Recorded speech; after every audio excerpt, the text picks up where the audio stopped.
Il y a 2 semaines, Kylian Mbappé faisait ses grands débuts avec le Real Madrid. Après avoir remporté la Supercoupe d'Europe et ayant été décisif face à l'Atalanta, la nouvelle star du Real Madrid se retrouvait dès la semaine suivante dans son premier match de championnat face à Majorque. Et si sa prestation n'a certes pas été convaincante, je pense qu'il faut faire preuve d'un peu plus de nuances. Et donc je vous propose de revenir sur le match du Real Madrid contre Majorque et donc sur les débuts de Kylian Mbappé en championnat. Alors, on va commencer par un état de fait pour pas que tout ce que je vais dire après laisse sous-entendre le contraire. Oui, Mbappé, il n'a pas été bon. Non, il n'est pas dans la plus grande forme de sa vie. Et oui, on attend plus de lui. Mais, premièrement, je rappelle qu'Mbappé, il est arrivé il y a 2 semaines. Il y a 2 semaines. Il a fait son match contre l'Atalanta, où il a été décisif sans avoir été le meilleur d'un point de vue physique, mais il a été décisif. Mais je rappelle qu'il a plein de nouveaux coéquipiers, des coéquipiers qu'il doit apprendre à connaître d'un point de vue technique, tactique, comment se placer, etc. T'as beau être Kylian Mbappé, t'as beau être l'un des meilleurs joueurs du monde, t'arrives dans le plus grand club du monde, qui est le Real Madrid. Ça, c'est factuel. Tu peux aimer le Real Madrid, tu peux ne pas aimer le Real Madrid, mais ça, c'est un fait. Le Real Madrid est le plus gros club du monde. Et peu importe qui t'es, quand tu arrives, c'est pas évident de t'adapter. Donc Mbappé, il doit s'adapter aussi. Il faut lui laisser du temps. Ça fait un match. Ça fait un match. Ensuite, deuxièmement, Mbappé, il n'a pas été bon. Oui, c'est vrai, il n'a pas été bon. Mais c'est le seul à pas avoir été bon. Vinicius, il a été bon. Il n'a pas été bon hier, hein. Vinicius, hier, il a raté beaucoup de choses, Vinicius. Beaucoup de choses, beaucoup de dribbles qu'il a tenté. Ça n'a pas marché. Ferland Mendy qui prend un carton rouge. Bête, oui, Ferland Mendy est pas attaquant, mais c'est pour vous montrer qu'il y a plein d'autres joueurs qui n'ont pas été bons. Ferland Mendy qui prend un carton rouge, vraiment bête. Si Mbappé avait fait la même faute, on l'aurait éteint. Mais là, Ferland Mendy, j'ai pas lu une ligne. Il prend un carton rouge de teubé, on lui dit rien. Rudiger, il a fait un match dégueulasse. Combien de passes il a raté? Il était à 2 mètres. Il ratait ses passes. Encore une fois, Rudiger, c'est pas un défenseur. Mais ce que je veux mettre en avant, c'est qu'il y a beaucoup de joueurs qui n'ont pas fait un bon match. Et pourtant, on leur tombe pas dessus. Mais Mbappé, je sais pas, on a cette facilité à lui tomber dessus. Et moi, je suis le premier à avoir été sévère avec Mbappé. Quand Mbappé était au Paris Saint-Germain, que c'était sa cinquième, sixième, septième année, quand on est en équipe de France et que, vu qu'il est censé avoir les rênes de l'équipe de France, bah forcément on est sévère avec lui, il n'y a pas de souci. Mais là, il vient d'arriver. Donc ça sert à rien de lui taper dessus dès le début. Et enfin, le troisième point, et pour moi c'est le point le plus important, c'est pas Mbappé qui a mal joué. C'est toute l'équipe du Real Madrid qui a mal joué. Il y a eu un problème global. Déjà, il y a un problème de schéma. Le 4-3-3, il n'a pas marché hier.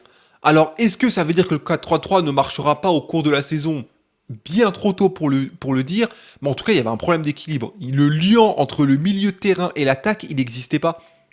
Bellingham, il est tiraillé entre le poste qu'il avait avant, de faux 9 ou de 10, appelez ça comme vous voulez, et le poste qu'il a maintenant où il est milieu relayeur, parce que d'un côté, il veut s'avancer pour proposer des solutions offensives, et il le fait bien, mais d'un côté, il veut aussi défendre pour rattraper les coups du milieu de terrain, et ça aussi, il essaie de bien le faire, il court partout, ça c'est un truc qu'on peut pas lui enlever, mais au final, ça donne un Bellingham qui est partout, mais en même temps, quand il monte, bah en fait, ça fait un milieu en moins, et quand Valverde monte, parce que Valverde aussi va monter de temps en temps, bah s'il y a un contre, bah il y a que 5 joueurs devant.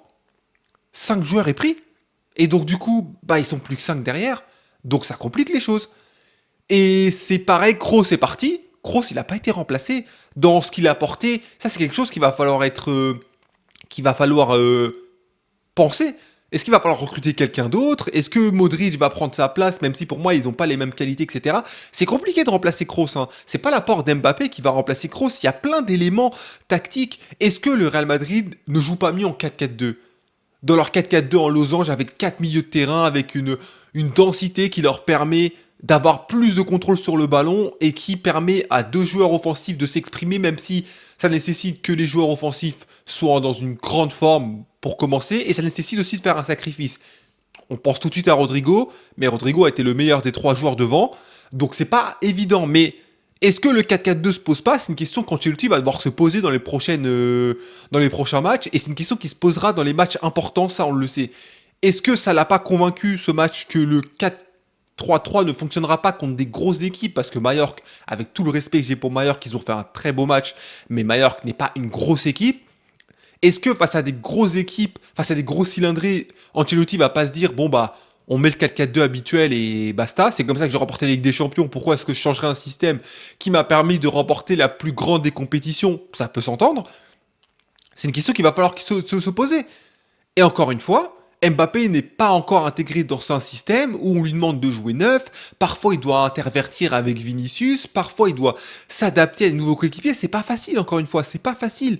Donc, il faut être indulgent. Mais si ce match a peut-être permis de tirer un enseignement, et ça pour moi c'est important, c'est que il suffira pas d'aligner les quatre fantastiques pour que ça fonctionne. C'est pas il y a Bellingham, il y a Mbappé, il y a Vinicius, il y a Rodrigo, c'est bon super, ça va marcher. Non, ça marche pas comme ça le foot. Le foot, ça marche pas comme ça. Il faut du lien entre les joueurs. Et pour l'instant, ce lien, il n'a pas été présent. Faut attendre de voir ce que ça peut donner. Mais encore une fois, ce n'est pas uniquement de la faute d'Mbappé, même si bien sûr, il a une part de responsabilité.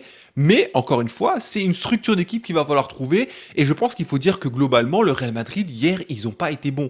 Le Real Madrid, pas juste Mbappé. Et je trouve que les gens ont été ultra sévères avec Mbappé. Si 10 matchs après il fait pareil, il n'y a pas de souci. Je serai le premier à venir et à dire Mbappé il est pas bon, est-ce que l'apport d'Mbappé il est si flagrant que ça, etc. Il n'y a pas de souci, mais là on n'y est pas encore. Et il y en a qui tirent déjà des conclusions hâtives. Calmez-vous. J'ai même lu des gens dire ouais Mbappé il peut pas être ballon d'or. Mais wesh, wesh il est arrivé il y a 2 semaines. Vous voulez déjà l'enterrer? C'est fou, c'est fou. Bon en tout cas dites-moi ce que vous en pensez. Est-ce que vous aussi vous êtes sévère avec Mbappé, vous pensez que ça va pas le faire, ou est-ce que, comme moi, vous vous dites c'est le début, il faut attendre. Vous me dites ce que vous en pensez dans les commentaires et on se dit à la prochaine. Peace!